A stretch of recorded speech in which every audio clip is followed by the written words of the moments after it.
ازيكم عاملين اخواتي وحبايبي؟ يا رب تكونوا بخير. النهارده يا جماعه جايه لكم بفيديو جديد، ازاي تحضروا الرنجه لو جايلك كده صبحه وجميله جدا. ازاي تحضريها بكل سهوله وتخلي منظرها جميل زي ما انتم شايفين كده.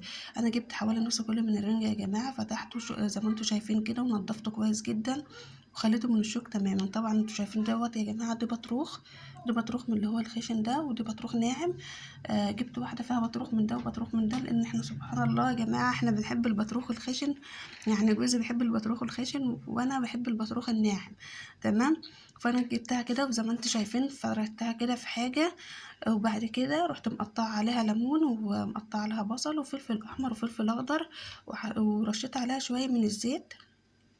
زي ما انتم شايفين كده يا جماعه، لازم الموالح والحاجات ديت بتحب الليمون جدا والبصل الاخضر. تمام. فانت على قد ما تقدروا اعصروا ليمون كده، وبدام هي جايه صبحه وكويسه معاكي خلاص مش لازم ان انت تسخنيها او تعمليها او تسيحيها على النار، هي جايه صبحه وجميله جدا وطريه.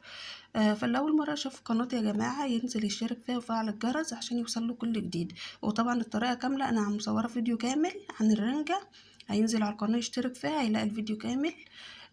بس اهم حاجه اللي يعجبه الفيديو يا جماعه يعمل لي لايك للفيديو. باي باي.